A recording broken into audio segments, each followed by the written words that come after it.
in the bosom of one of those spacious coves which indent the eastern shore of the Hudson, that broad expansion of the river, denominated by the ancient Dutch navigators the Tappan Zee, and where they always prudently shortened sail and implored the protection of St. Nicholas when they crossed, there lies a small market town or rural port, which by some is called Greensburg, but which is more generally and properly known by the name of Tarrytown. This name was given, we are told, in former days, by the good housewives of the adjacent country, from the inveterate propensity of their husbands to linger about the village tavern on market days. Be that as it may, I do not vouch for the fact, but merely advert to it, for the sake of being precise and authentic. Not far from this village, perhaps about 2 miles, there is a little valley, or rather lap of land, among high hills, which is one of the quietest places in the whole world. A small brook glides through it, with just murmur enough to lull one to repose, and the occasional whistle of a quail or tapping of a woodpecker is almost the only sound that ever breaks in upon the uniform tranquility. I recollect that, when a stripling, my first exploit in squirrel shooting was in a grove of tall walnut trees that shades one side of the valley. I had wandered into it at noontime, when all nature is peculiarly quiet, and was startled by the roar of my own gun, as it broke the Sabbath stillness around and was prolonged and reverberated by the angry echoes. If ever I should wish for a retreat whither I might steal from the world and its distractions, and dream quietly away the remnant of a troubled life, I know of none more promising than this little valley dot from the listless repose of the place, and the peculiar character of its inhabitants, who are descendants from the original Dutch settlers.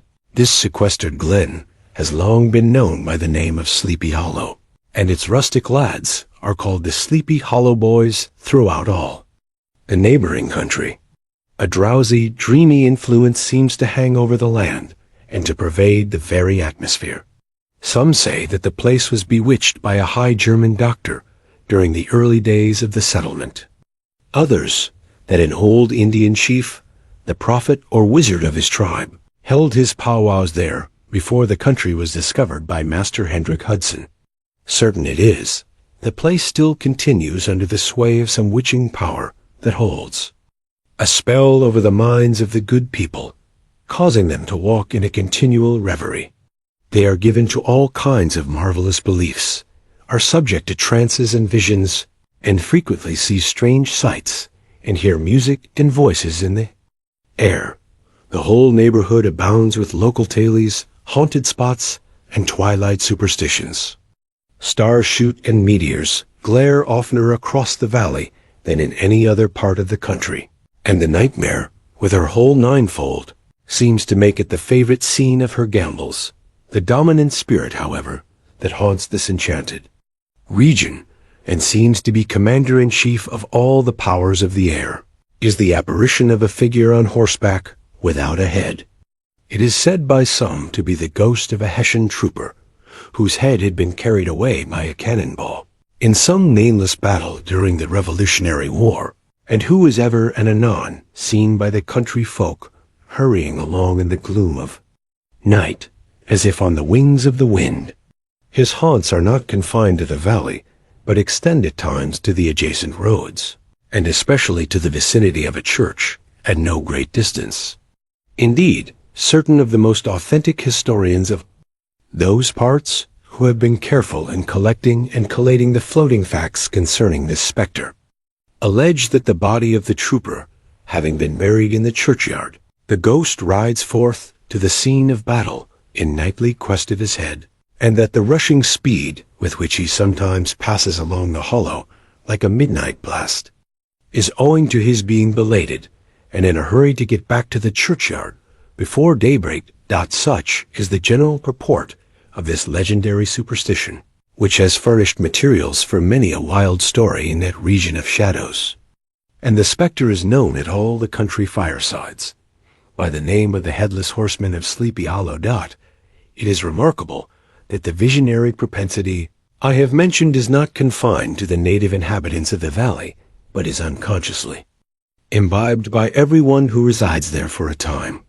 However wide awake they may have been before they entered that sleepy region, they are sure, in a little time, to inhale the witching influence of the air, and begin to grow imaginative, to dream dreams, and see apparitions. I mention this peaceful spot with all possible laud, for it is in such little retired Dutch valleys, found here and there, embosomed in the great state of New York, that population, manners, and customs remain fixed, while the great torrent of migration and improvement, which is making such incessant changes in other parts of this restless country, sweeps by them unobserved. They are like those little nooks of still water which border a rapid stream, where we may see the straw and bubble riding quietly at anchor, or slowly revolving in their mimic harbor, undisturbed by the rush of the passing current. Though many years have elapsed since I trod the drowsy shades of Sleepy Hollow, yet I question whether I should not still find the same trees and the same families vegetating in its sheltered bosom. In this by-place of nature there abode, in a remote period of American history, that is to say, some 30 years since, a worthy wight of the name of Ichabod Crane, who sojourned, or as he expressed it, tarried, in Sleepy Hollow, for the purpose of instructing the children of the vicinity. He was a native of Connecticut, a state which supplies the Union with pioneers for the mine as well as for the forest, and sends forth yearly its legions of frontier woodmen and country schoolmasters. The cognomen of Crane was not inapplicable to his person. He was tall, but exceedingly lank, with narrow shoulders, long arms and legs, hands that dangled a mile out of his sleeves, feet that might have served for shovels, and his whole frame most loosely hung together. His head was small and flat at top, with huge ears, large green glassy eyes, and a long snipe nose, so that it looked like a weathercock perched upon his spindle neck to tell which way the wind blew. To see him striding along the profile of a hill on a windy day, with his clothes bagging and fluttering about him, one might have mistaken him for the genius of famine descending upon the earth, or some scarecrow eloped from a cornfield. His schoolhouse was a low building of one large room, rudely constructed of logs, the windows partly glazed and partly patched with leaves of old copybooks. It was most ingeniously secured at vacant hours by a withe twisted in the handle of the door and stakes set against the window shutters, so that though a thief might get in with perfect ease, he would find some embarrassment in getting out, an idea most probably borrowed by the architect Joost van Houten from the mystery of an eelpot. The schoolhouse stood in a rather lonely but pleasant situation, just at the foot of a woody hill, with a brook running close by, and a formidable birch tree growing at one end of it.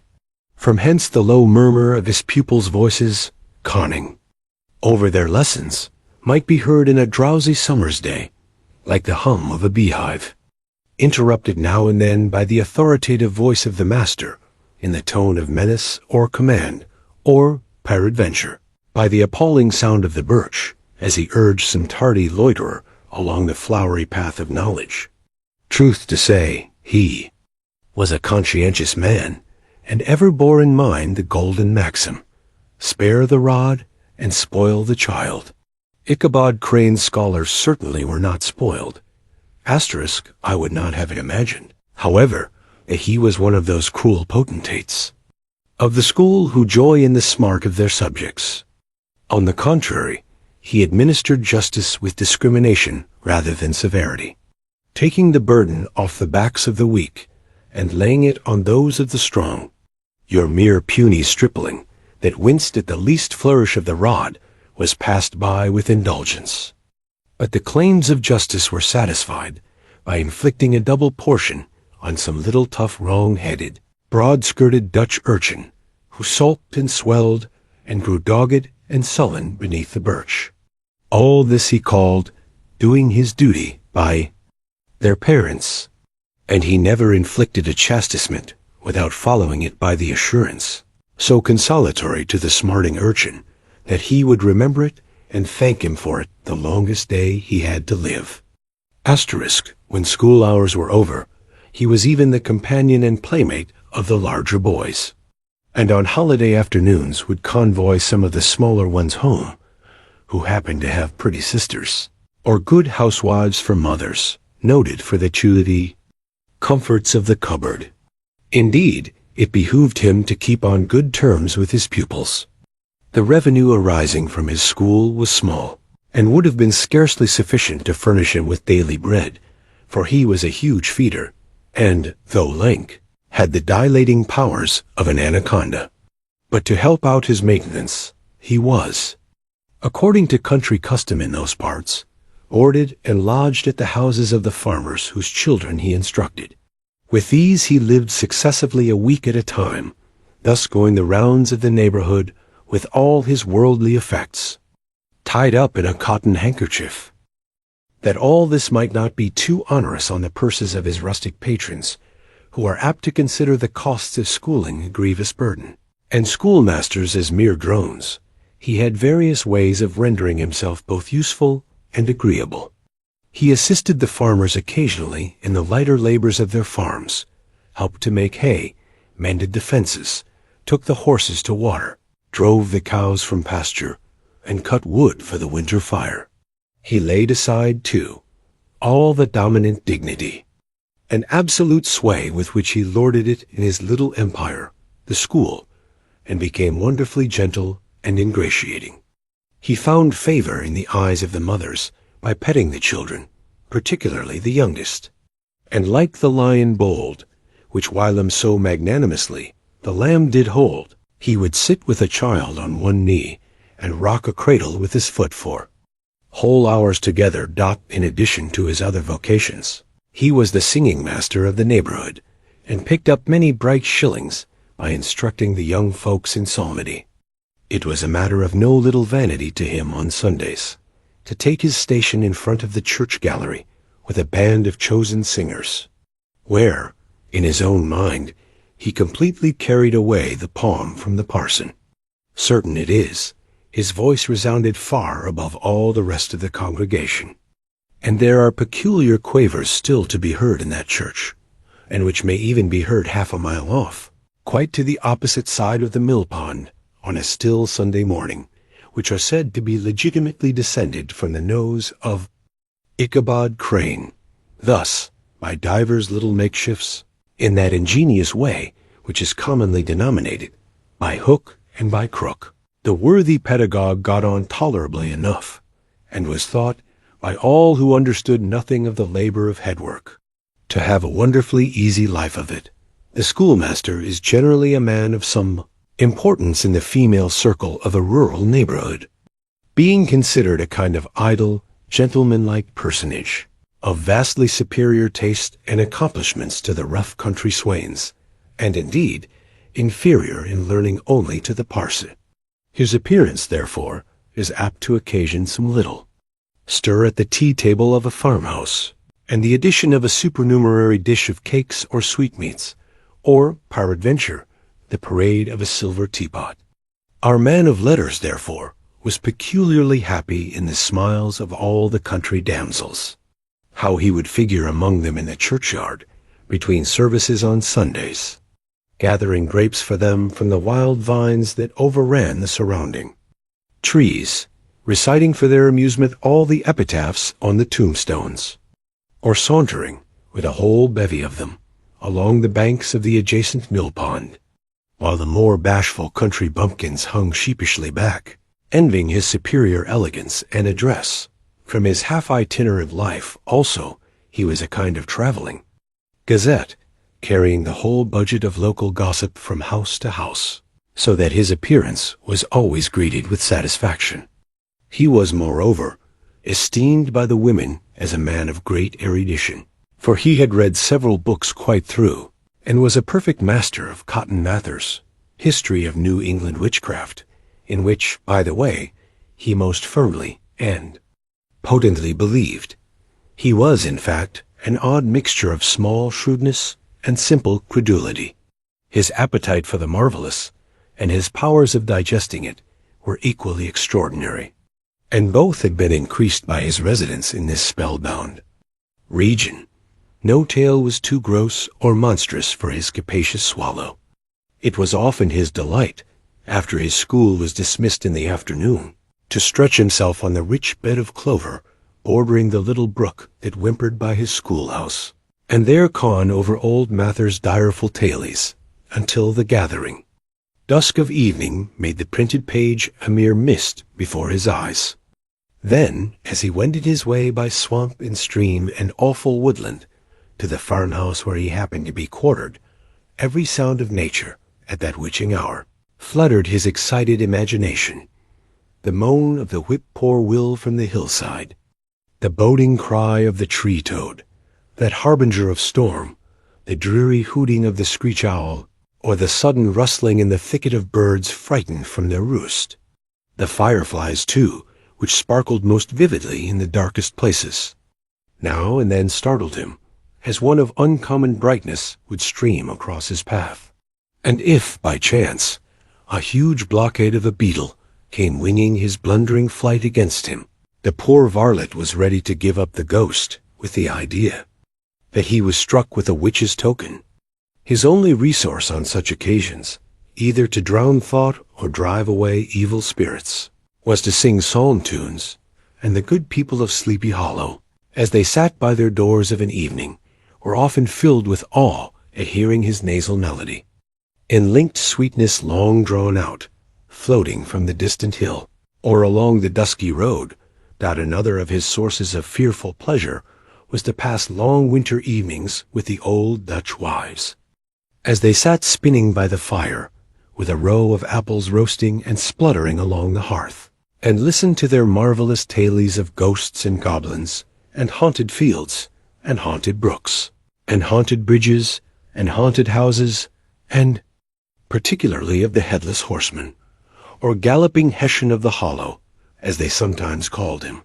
He would delight them equally by his anecdotes of witchcraft, and of the direful omens and portentous sights and sounds in the air, which prevailed in the earlier times of Connecticut, and would frighten them woefully with speculations upon comets and shooting stars, and with the alarming fact that the world did absolutely turn round, and that they were half the time topsy-turvy. But if there was a pleasure in all this, while snugly cuddling in the chimney corner of a chamber, there was all of a ruddy glow from the crackling wood fire, and where, of course, no spectre dared to show its face, it was dearly purchased by the terrors of his subsequent walk homewards.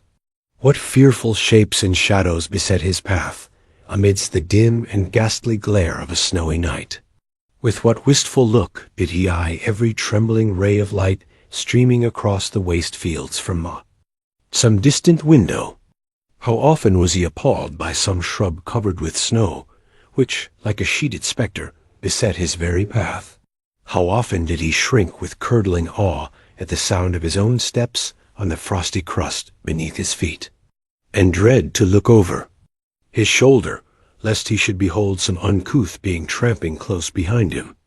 And how often was he thrown into complete dismay by some rushing blast, howling among the trees, in the idea that it was the galloping Hessian on one of his nightly scourings!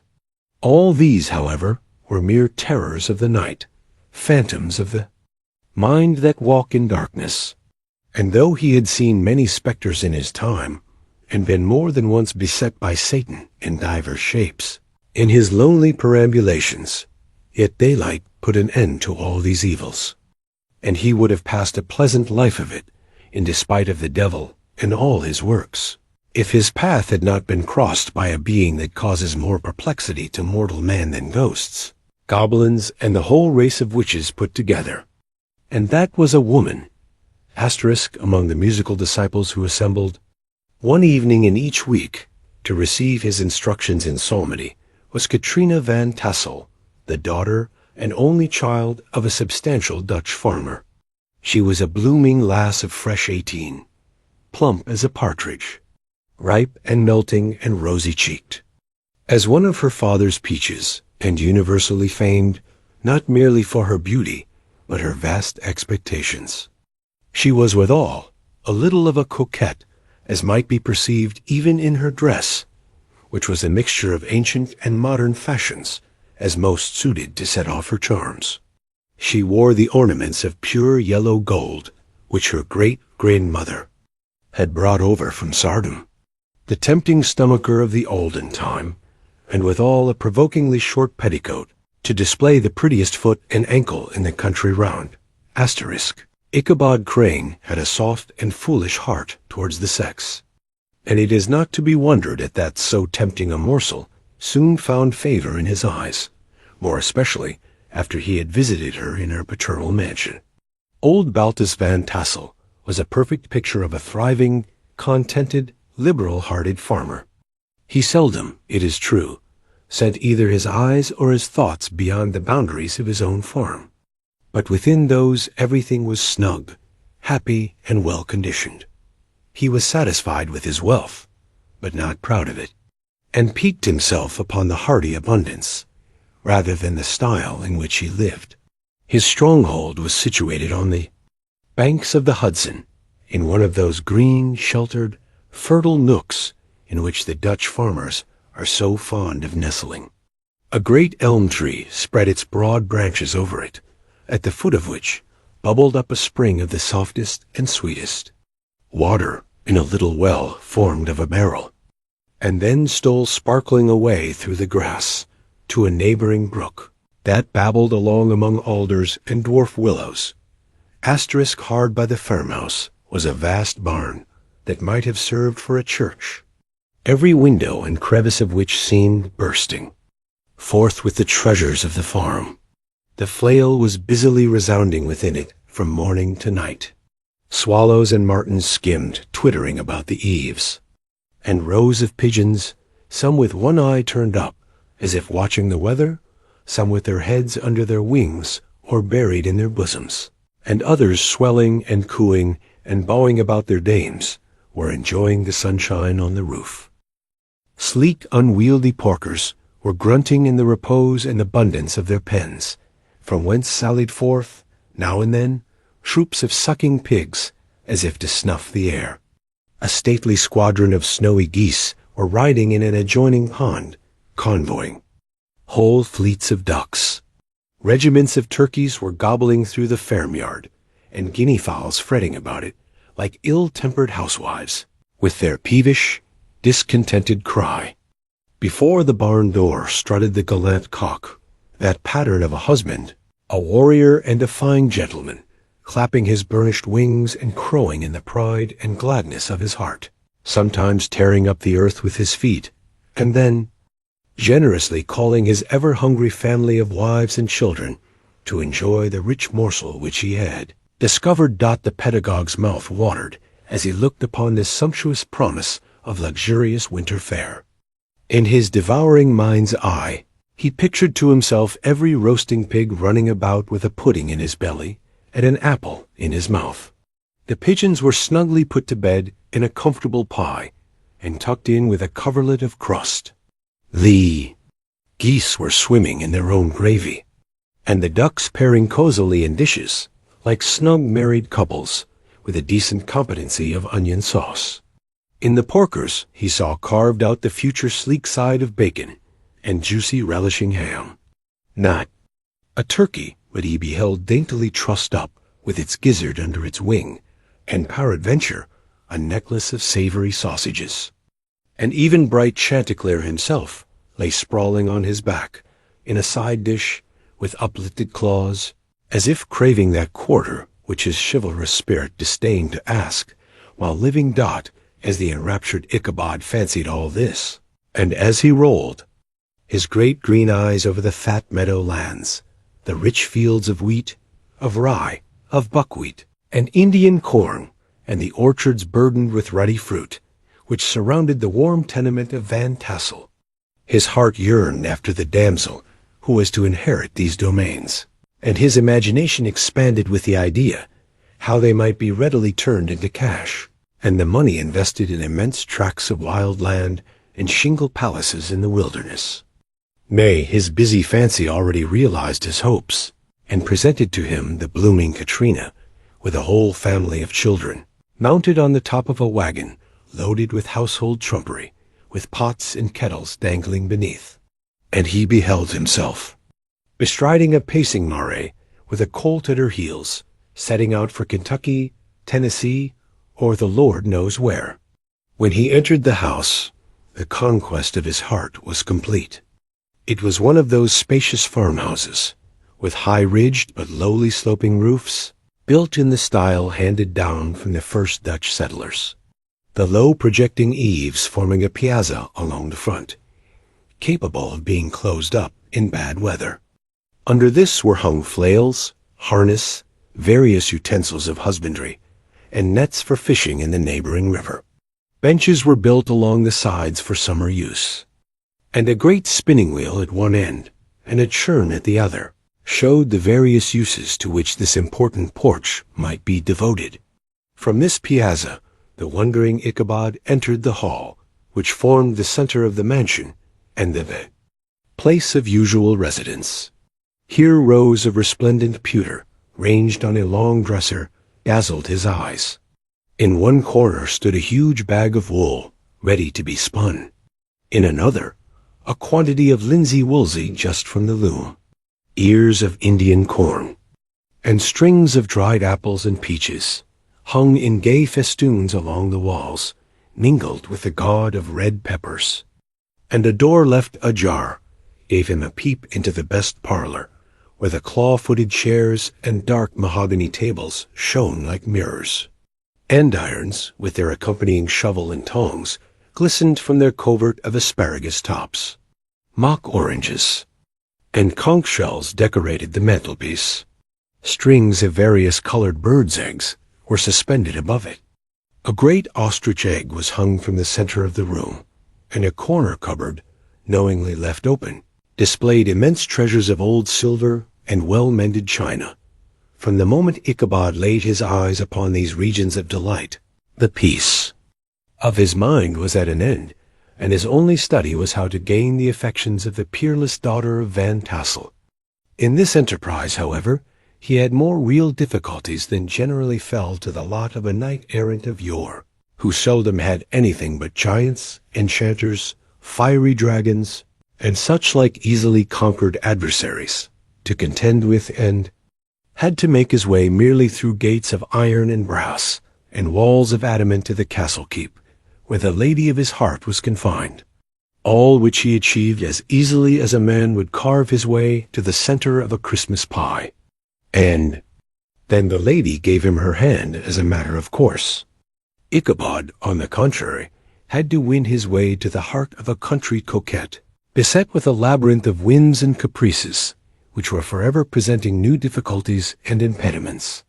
And he had to encounter a host of fearful adversaries, of real flesh and blood, the numerous rustic admirers, who beset every portal to her heart, keeping a watchful and angry eye upon each other, but ready to fly out in the common cause against any new competitor. Among these, the most formidable was a burly, roaring, roistering blade of the name of Abraham, or, according to the Dutch abbreviation, Bram van Brunt, the hero of the country. Round, which rang with his feats of strength and hardihood. He was broad-shouldered and double-jointed, with short, curly black hair, and a bluff but not unpleasant countenance, having a mingled air of fun and arrogance. From his Herculean frame and great powers of limb he had received the nickname of Brom Bones, by which he was universally known. He was famed for great knowledge and skill in horsemanship, being as dexterous on horseback as a Tartar.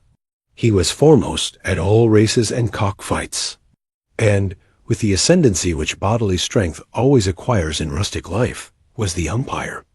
In all disputes, setting his hat on one side, and giving his decisions with an air and tone that admitted of no gainsay or appeal. He was always ready for either a fight or a frolic, but had more mischief than ill will in his composition. And with all his overbearing roughness, there was a strong dash of waggish good humor at bottom. He had 3 or 4 boon companions, who regarded him as their model, and at the head of whom he scoured the country, attending every scene of feud or merriment for miles round. In cold weather, he was distinguished by a fur cap, surmounted with a flaunting fox's tail. And when the folks at a country gathering descried this well-known crest at a distance, whisking about among a squad of hard riders, they always stood by for a squall. Sometimes his crew would be heard dashing along past the farmhouses at midnight, with whoop and halloo like a troop of Don Cossacks. And the old dames, startled out of their sleep, would listen for a moment till the hurry-scurry had clattered by, and then exclaim, "Aye, there goes Brombones and his gang." The neighbors looked upon him with a mixture of awe, admiration, and goodwill. And when any madcap prank or rustic brawl occurred in the vicinity, always shook their heads, and warranted Brombones was at the bottom of it. Asterisk, this rantipole hero had for some time singled out the blooming Katrina for the object of his uncouth gallantries, and though his amorous toyings were something like the gentle caresses and endearments of a bear, yet it was whispered that she did not altogether discourage his hopes. Certain it is, his advances were signals for rival candidates to retire, who felt no inclination to cross a line in his amours, insomuch that when his horse was seen tied to Van Tassel's paling on a Sunday night, a sure sign that his master was courting, or, as it is termed, sparking within, all other suitors passed by in despair, and carried the war into other quarters. Asterisk, such was the formidable rival with whom Ichabod Crane had to contend, and considering all things, a stouter man than he would have shrunk from the competition, and a wiser man would have despaired. He had, however, a happy mixture of pliability and perseverance in his nature. He was in form and spirit like a supple jack yielding, but tough. Though he bent, he never broke, and though he bowed beneath the slightest pressure, yet a moment it was a way jerk. He was as erect, and carried his head as high as ever. Asterisk, to have taken the field openly against his rival would have been madness, for he was not a man to be thwarted in his amours, any more than that stormy lover Achilles. Ichabod, therefore, made his advances in a quiet and gently insinuating manner. Under cover of his character of singing master, he made frequent visits at the farmhouse. Not that he had anything to apprehend from the meddlesome interference of parents, which is so often a stumbling block in the path of lovers. Alt Van Tassel was an easy, indulgent soul. He loved his daughter better even than his pipe, and, like a reasonable man and an excellent father, let her have her way in everything. His notable little wife, too, had enough to do to attend to her housekeeping and manage her poultry. For, as she sagely observed, ducks and geese are foolish things, and must be looked after, but girls can take care of themselves. Thus, while the busy dame bustled about the house, or plied her spinning-wheel at one end of the piazza, honest Balt would sit smoking his evening pipe at the other, watching the achievements of a little wooden warrior, who, armed with a sword in each hand, was most valiantly fighting the wind on the pinnacle of the barn. In the meantime, Ichabod would carry on his suit with the daughter by the side of the spring under the great elm, or sauntering along in the twilight, that hour so favorable to the lover's eloquence. I profess not to know how women's hearts are wooed and won. To me, they have always been matters of riddle and admiration. Some seem to have but one vulnerable point or door of access, while others have 1,000 avenues and may be captured in 1,000 different ways.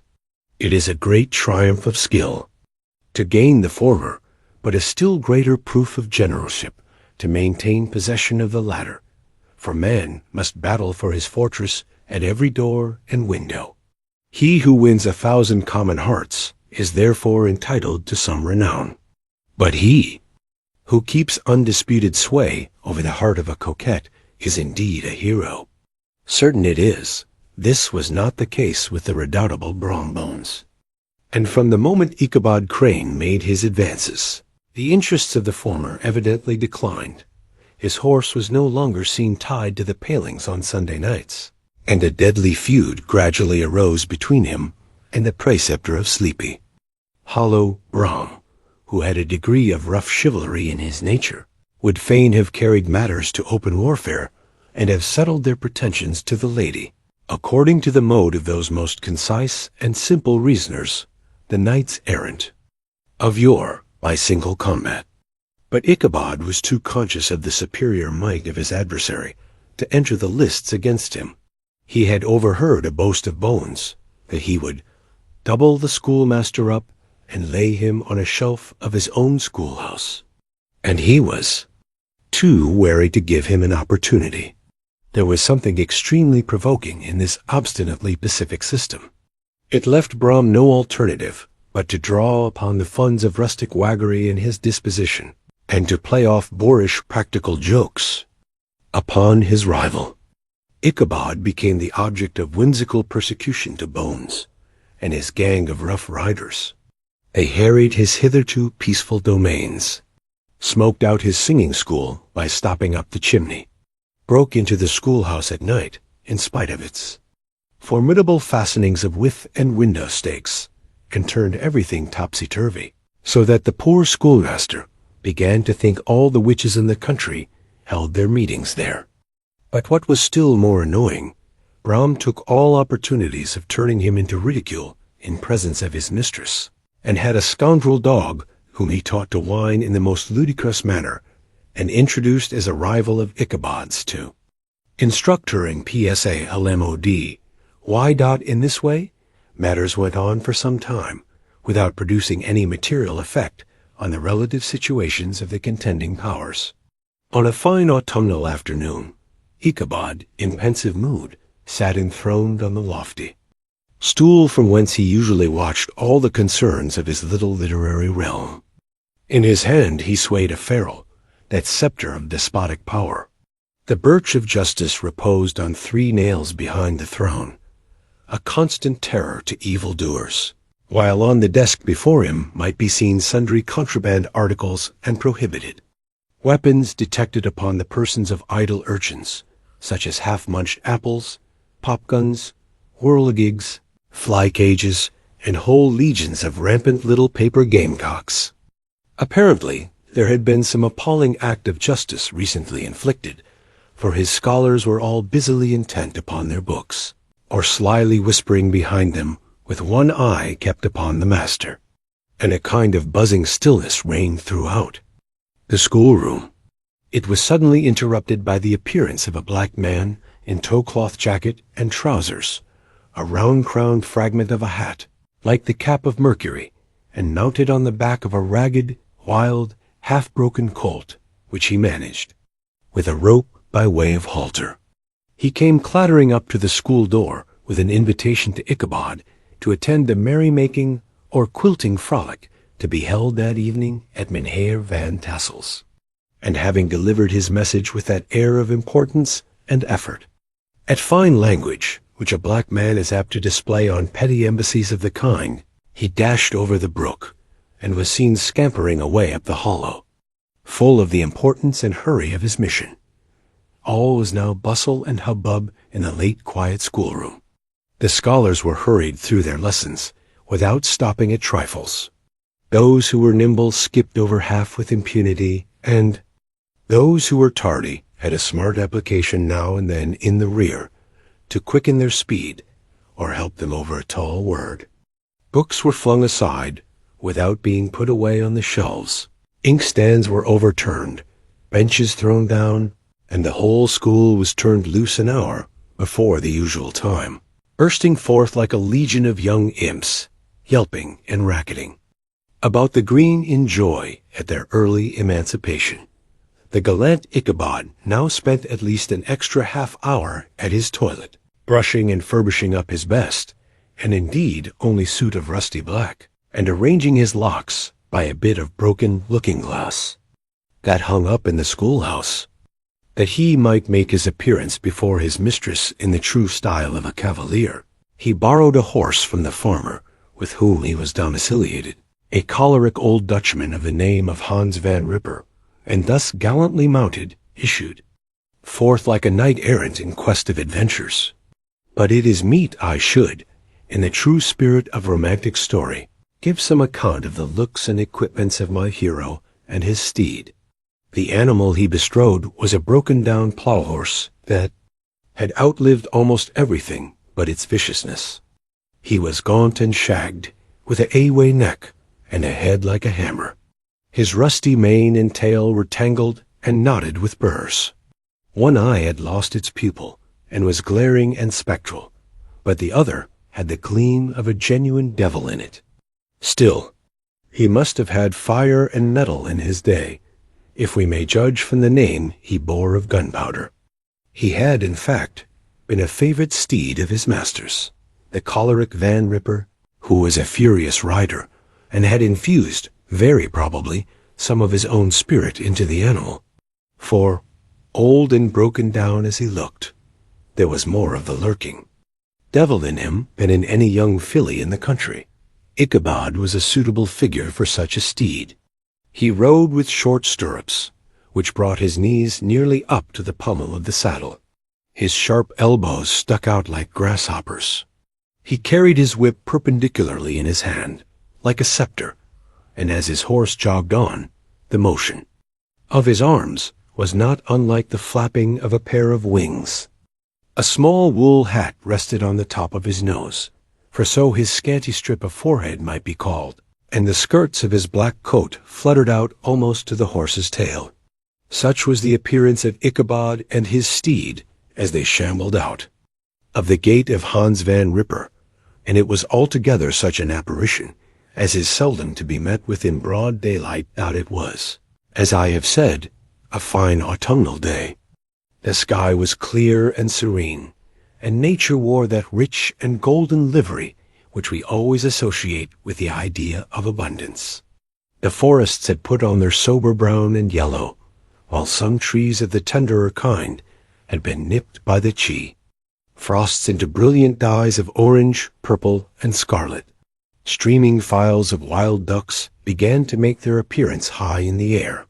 The bark of the squirrel might be heard from the groves of beech and hickory nuts, and the pensive whistle of the quail at intervals from the neighboring stubble field. The small birds were taking their farewell banquets.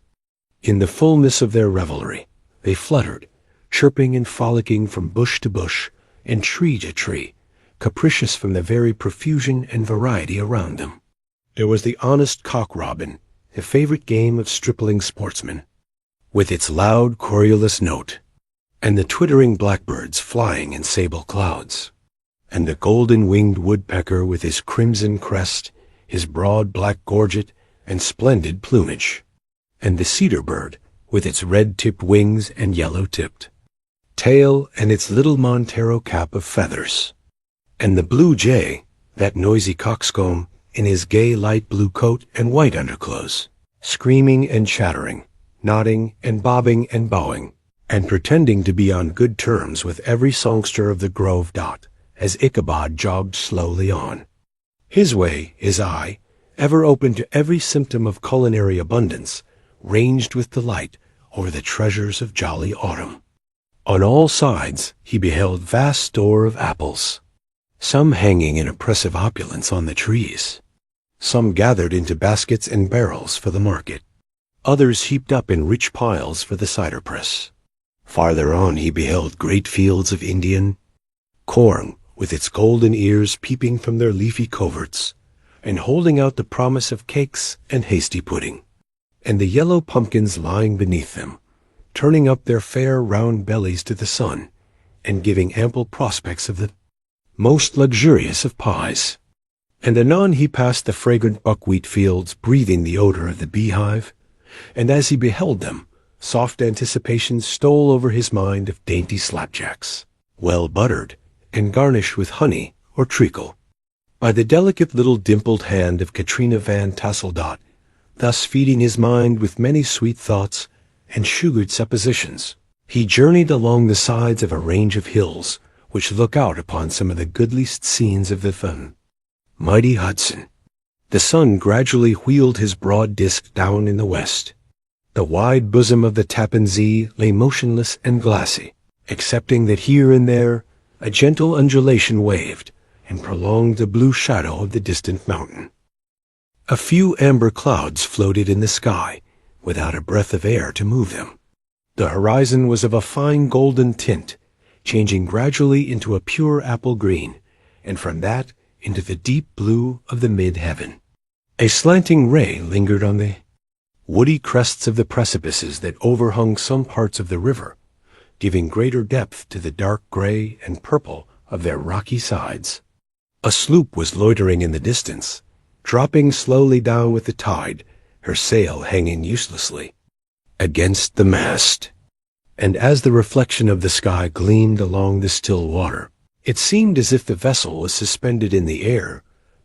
It was toward evening that Ichabod arrived at the castle of the Heer Van Tassel, which he found thronged with the pride and flower of the adjacent country. Old farmers, a spare leathern-faced race, in homespun coats and breeches, blue stockings, huge shoes, and magnificent pewter buckles. Their brisk, withered little dames in close-crimped caps, long-waisted short gowns, homespun petticoats with scissors and pincushions, and gay calico pockets hanging on the outside. Buxom lasses, almost as antiquated as their mothers, excepting where a straw hat, a fine ribbon, or perhaps a white frock, gave symptoms of city innovation.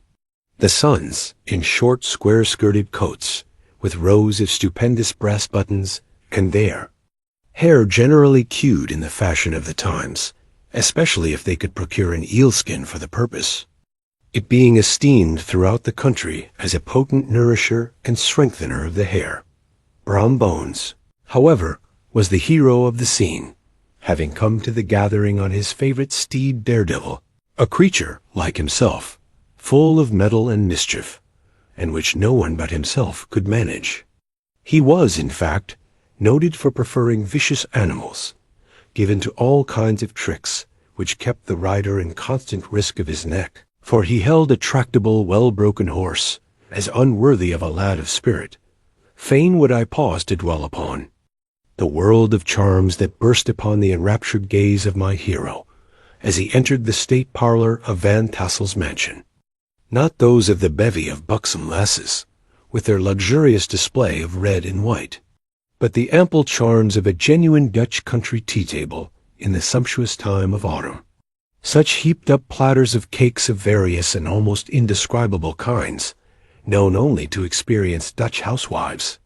There was the doughty donut, the tender olie koek, and the crisp and crumbling cruller, sweet cakes and short cakes, ginger cakes and honey cakes, and the whole family of cakes. And then there were apple pies, and peach pies, and pumpkin pies, besides slices of ham and smoked beef, and moreover delectable dishes of preserved plums, and peaches and pears and quinces, not to mention broiled shad and roasted chickens, together with bowls of milk and cream, all mingled higgledy-piggledy, pretty much as I have enumerated them, with the motherly teapot sending up its clouds of vapor from the midst heaven. Bless the mark. I want breath and time to discuss this banquet as it deserves, and am too eager to get on with my story. Happily, Ichabod Crane was not in so great a hurry as his historian, but did ample justice to every dainty. He was a kind and thankful creature, whose heart dilated in proportion, as his skin was filled with good cheer, and whose spirits rose with eating, as some men's do with drink. He could not help, too, rolling his large eyes round him as he ate, and chuckling with the possibility that he might one day be lord of all this scene of almost unimaginable luxury and splendor. Then, he thought, how soon he'd turn his back upon the old schoolhouse, snap his fingers in the face of Hans Van Ripper and every other patron, and kick any itinerant pedagogue out of doors that should dare to call him comrade. Old Baltus Van Tassel moved about among his guests with a face dilated with content and good humor, round and jolly as the harvest moon.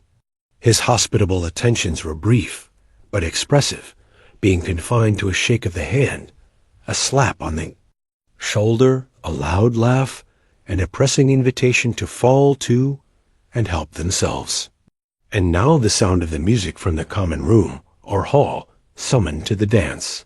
The musician was an old gray-headed black man who had been the itinerant orchestra of the neighborhood for more than half a century.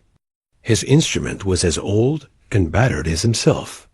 The greater part of the time he scraped on 2 or 3 strings, accompanying every movement of the bow with a motion of the head, bowing almost to the ground, and stamping with his foot whenever a fresh couple were to start. Ichabod prided himself upon his dancing as much as upon his vocal powers. Not a limb, not a fiber about him was idle, and to have seen his loosely hung frame in full motion, and clattering about the room, you would have thought St. Vitus himself, that blessed patron of the dance, was figuring before you in person. He was the admiration of all the black men, who, having gathered of all ages and sizes from the farm and the neighborhood, stood forming a pyramid of shining black faces at every door and window, gazing with delight at the scene rolling there, white eyeballs and showing grinning rows of ivory from ear to ear. How could the flogger of urchins be otherwise than animated and joyous? The lady of his heart was his partner in the dance, and smiling graciously in reply to all his amorous oglings, while Brom Bones, sorely smitten with love and jealousy, sat brooding by himself in one corner. When the dance was at an end, Ichabod was attracted to a knot of the Sager folks, who, with old Van Tassel, sat smoking at one end of the piazza, gossiping over former times and drawing out long stories about the war. This neighborhood, at the time of which I am speaking, was one of those highly favored places which abound with chronicle and great men.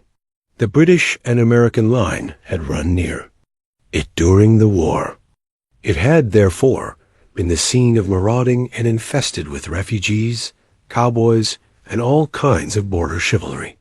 Just sufficient time had elapsed to enable each storyteller to dress up his tale with a little becoming fiction, and in the indistinctness of his recollection, to make himself the hero of every exploit. There was the story of Dofue Martling, a large blue-bearded Dutchman who had nearly taken a British frigate with an old iron 9-pounder from a mud breastwork only, and his gun burst at the 6th discharge.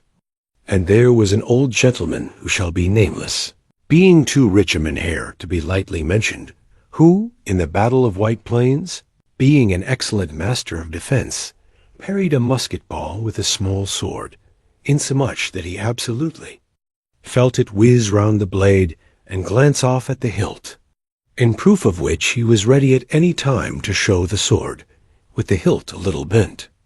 There were several more that had been equally great in the field, not one of whom but was persuaded that he had a considerable hand in bringing the war to a happy termination. But all these were nothing to the tales of ghosts and apparitions that succeeded. The neighborhood is rich in legendary treasures of the kind. Local tales and superstitions thrive best in these sheltered, long-settled retreats, but are trampled underfoot by the shifting throng that forms the population of most of our country places. Besides, there is no encouragement for ghosts in most of our villages, for they have scarcely had time to finish their first nap and turn themselves in their graves before their surviving friends have traveled away from the neighborhood, so that when they turn out at night to walk their rounds, they have no acquaintance left to call upon. This is perhaps the reason why we so seldom hear of ghosts except in our long-established Dutch communities. The immediate cause, however, of the prevalence of supernatural stories in these parts was doubtless owing to the vicinity of Sleepy Hollow. There was a contagion in the very air that blew from that haunted region. It breathed forth an atmosphere of dreams and fancies, infecting all the land. Several of the Sleepy Hollow people were present at Van Tassel's, and as usual were doling out their wild and wonderful legends. Many dismal tales were told about funeral trains, and mourning cries and wailings heard and seen about the great tree where the unfortunate Major Andre was taken, and which stood in the neighborhood. Some mention was made also of the woman in white, that haunted the dark glen at Raven Rock, and was often heard to shriek on winter nights before a storm, having perished there in the snow. The chief part of the stories, however, turned upon the favorite specter of Sleepy Hollow, the headless horseman, who had been heard several times of late patrolling the country, and it was said, tethered his horse nightly among the graves in the caves. Churchyard. The sequestered situation of this church seems always to have made it a favorite haunt of troubled spirits. It stands on a knoll, surrounded by locust trees and lofty elms, from among which its decent whitewashed walls shine modestly forth, like Christian purity, beaming through the shades of retirement. A gentle slope descends from it to a silver sheet of water, bordered by high trees, between which peeps may be caught at the blue hills of the Hudson. To look upon its grass-grown yard, where the sunbeams seem to sleep so quietly, one would think that there at least the dead might rest in peace.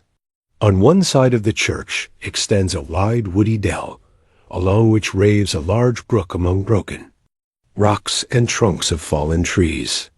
Over a deep black part of the stream, not far from the church, was formerly thrown a wooden bridge. The road that led to it, and the bridge itself, were thickly shaded by overhanging trees, which cast a gloom about it, even in the daytime, but occasioned a fearful darkness at night.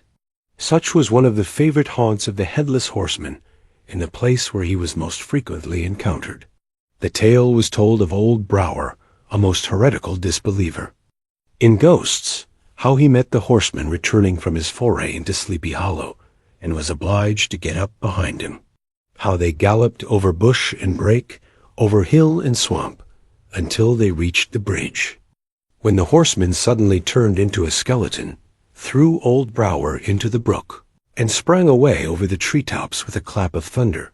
This story was immediately matched by a thrice marvelous adventure of Brombones, who made light of the galloping Hessian as an errant jockey. He affirmed that on returning one night from the neighboring village of Sing Sing, he had been overtaken by this midnight trooper, that he had offered to race with him for a bowl of punch, and should have won it too, for Daredevil beat the goblin, horse all hollow. But just as they came to the church bridge, the Hessian bolted and vanished in a flash of fire. All these tales, told in that drowsy undertone with which men talk in the dark, the countenances of the listeners only now and then, receiving a casual gleam from the glare of a pipe, sank deep in the mind of Ichabod. He repaid them in kind with large extracts from his invaluable author, Cotton Mather, and added many marvelous events that had taken place in his native state of Connecticut, and fearful sights which he had seen in his nightly walks about Sleepy Hollow. The revel now gradually broke up. The old farmers gathered together their families in their wagons, and were heard for some time rattling along the hollow roads and over the distant hills. Some of the damsels mounted on pillions behind their favorite swains, and their light-hearted laughter, mingling with the clatter of hoofs, echoed along the silent woodlands, sounding fainter and fainter until they gradually died away, and the late scene of noise and frolic was all silent and deserted. Ichabod only lingered behind, according to the custom of country lovers, to have a tete-a-tete with the heiress, fully convinced that he was now on the high road to success. What passed at this interview I will not pretend to say, for in fact I do not know. Something, however, I fear me, must have gone wrong, for he certainly sallied forth after no very great interval, with an air quite desolate and chopfallen. Oh, these women, these women! Could that girl have been playing off any of her coquettish tricks? Was her encouragement of the poor pedagogue all a mere sham to secure her conquest of his rival?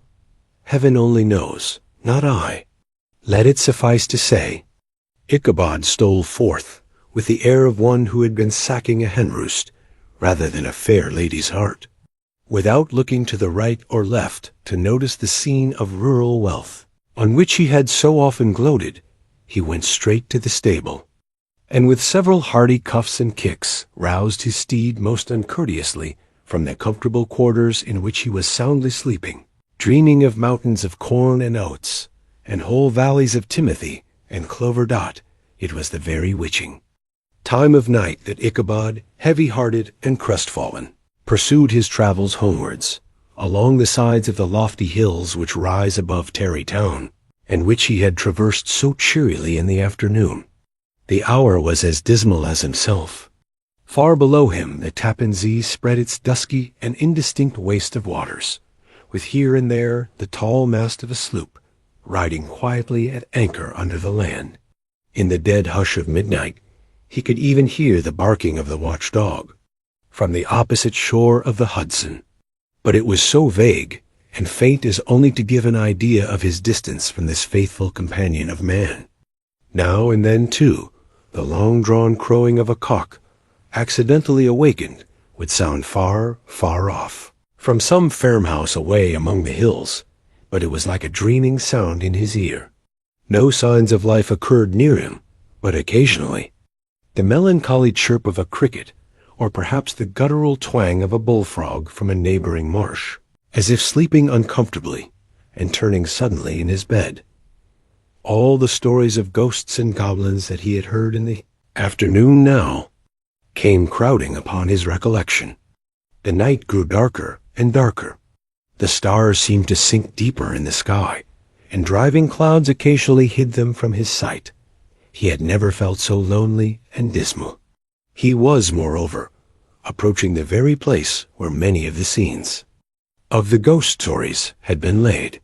In the center of the road stood an enormous tulip tree, which towered like a giant above all the other trees of the neighborhood and formed a kind of landmark. Its limbs were gnarled and fantastic, large enough to form trunks for ordinary trees, twisting down almost to the earth and rising again into the air. It was connected with the tragical story of the unfortunate Andre, who had been taken prisoner hard by, and was universally known by the name of Major Andre's tree. The common people regarded it with a mixture of respect and superstition, partly out of sympathy for the fate of its ill-starred namesake, and partly from the tales of strange sights and doleful lamentations told concerning it. As Ichabod approached this fearful tree, he began to whistle. He thought his whistle was answered. It was but a blast sweeping sharply through the dry branches. As he approached a little nearer, he thought he saw something white hanging in the midst of the tree. He paused and ceased whistling, but on looking more narrowly, perceived that it was a place where the tree had been scathed by lightning, and the white wood laid bare. Suddenly he heard a groan, his teeth chattered, and his knees smote against the saddle. It was but the rubbing of one huge bough upon another, as they were swayed about by the breeze. He passed the tree in safety, but new perils lay before him. About 200 yards from the tree, a small brook crossed the road, and ran into a marshy and thickly wooded glen, known by the name of Wiley's Swamp. A few rough logs, laid side by side, served for a bridge over this stream. On that side of the road where the brook entered the wood, a group of oaks and chestnuts, matted thick with wild grapevines, threw a cavernous gloom over it. To pass this bridge was the severest trial. It was at this identical spot that the unfortunate Andre was captured, and under the covert of those chestnuts and vines were the sturdy yeomen concealed who surprised him. This has ever since been considered a haunted stream, and fearful are the feelings of the schoolboy who has to pass it alone after dark. As he approached the stream, his heart began to thump. He summoned up, however, all his resolution, gave his horse half a score of kicks in the ribs, and attempted to dash briskly across the bridge. But instead of starting forward, the perverse old animal made a lateral movement and ran broadside against the fence. Ichabod, whose fears increased with the delay, jerked the reins on the other side and kicked lustily with the contrary foot. It was all in vain. His steed started, it is true, but it was only to plunge to the opposite side. of the road into a thicket of brambles and alder bushes. The schoolmaster now bestowed both whip and heel upon the starveling ribs of old Gunpowder, who dashed forward, snuffling and snorting, but came to a stand just by the bridge, with a suddenness that had nearly sent his rider sprawling over his head. Just at this moment a plashy tramp by the side of the bridge caught the sensitive ear of Ichabod. In the dark shadow of the grove, on the margin of the brook, he beheld something huge, misshapen, and towering. It stirred not, but seemed gathered up in the gloom, like some gigantic monster ready to spring upon the traveler. The hair of the affrighted pedagogue rose upon his head with terror. What was to be done? To turn and fly was now too late. And, besides, what chance was there of escaping ghost or goblin, if such it was, which could ride upon the wings of the wind? Summoning up, therefore, a show of courage, he demanded in stammering accents, "Who are you?" He received no reply. He repeated his demand in a still more agitated voice. Still there was no answer. Once more he cudgeled the sides of the inflexible Gunpowder, and shutting his eyes, broke forth with involuntary fervor into a psalm tune. Just then the shadowy object of alarm put itself in motion, and with a scramble and a bound stood once in the middle of the road. Though the night was dark and dismal, yet the form of the unknown might now, in some degree, be ascertained. He appeared to be a horseman of large dimensions, and mounted on a black horse of powerful frame. He made no offer of molestation or sociability, but kept aloof on one side of the road, jogging along on the blind side of old Gunpowder, who had now got over his fright, and waydness.ichabod, who had no relish for this strange midnight companion, and bethought himself of the adventure of Brom Bones with the galloping Hessian, now quickened his steed in hopes of leaving him behind. The stranger, however, quickened his horse to an equal pace. Ichabod pulled up, and fell into a walk, thinking. To lag behind, the other did the same. His heart began to sink within him. He endeavored to resume his psalm tune, but his parched tongue clove to the roof of his mouth, and he could not utter a stave. There was something in the moody and dogged silence of this pertinacious companion that was mysterious and appalling. It was soon fearfully accounted for. On mounting a rising ground, which brought the figure of his fellow-traveler in relief against the sky, gigantic in height and muffled in a cloak, Ichabod was horror-struck on perceiving that he was headless. But his horror was still more increased on observing that the head, which should have rested on his shoulders, was carried before him on the pommel of his saddle. His terror rose to desperation. He rained a shower of kicks and blows upon Gunpowder, hoping by a sudden movement to give his companion the slip. But the spectre started full jump with him. Away then they dashed through thick and thin, stones flying and sparks flashing at every bound.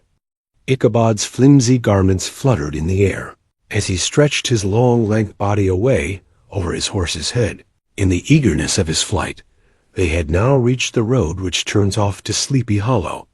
But Gunpowder, who seemed possessed with a demon instead of keeping up it, made an opposite turn and plunged headlong downhill to the left.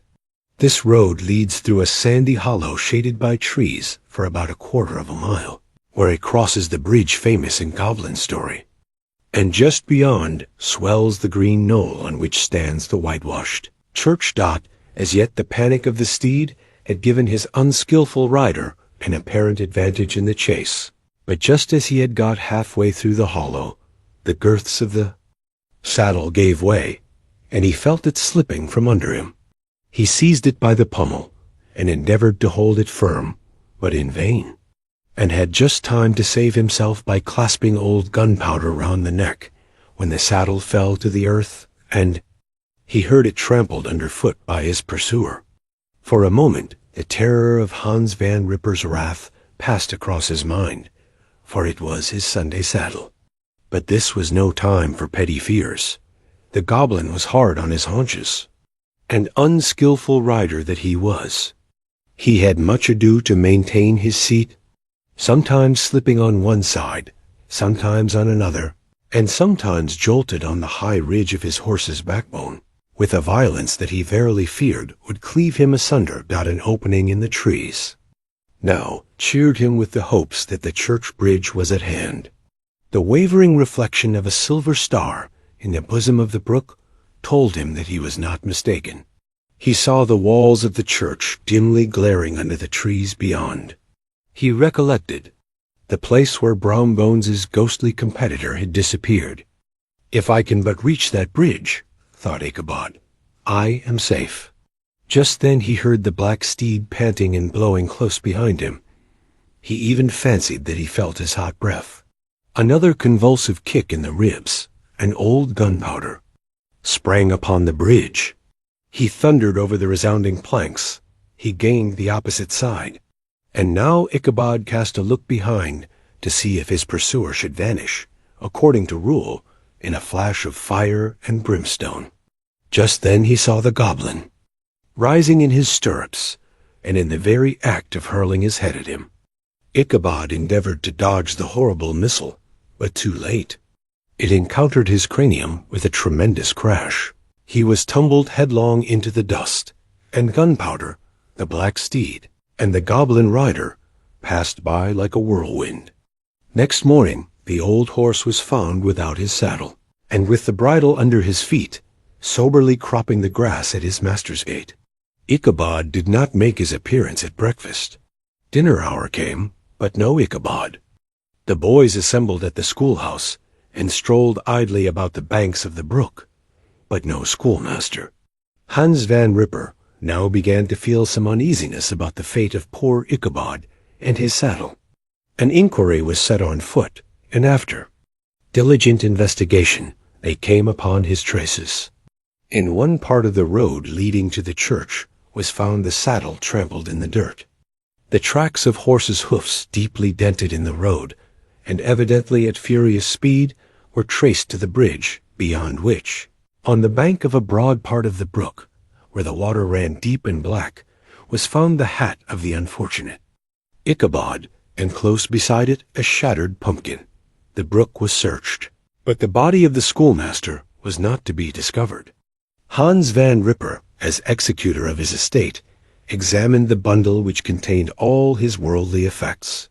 They consisted of 2 shirts and a half, 2 stocks for the neck, a pair or 2 of worsted stockings, an old pair of corduroy small clothes, a rusty razor, a book of psalm tunes full of dog's ears, and a broken pitch pipe. As to the books and furniture of the schoolhouse, they belonged to the community, excepting Cotton Mather's History of Witchcraft, a New England almanac, and a book of dreams and fortune-telling, in which last was a sheet of foolscap, much scribbled and blotted in several fruitless attempts to make a copy of verses in honor of the heiress of Van Tassel.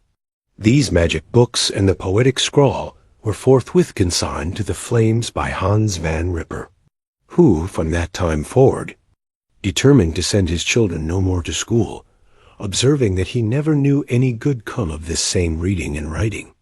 Whatever money the schoolmaster possessed, and he had received his quarter's pay but a day or 2 before, he must have had about his person at the time of his disappearance. The mysterious event caused much speculation at the church on the following Sunday.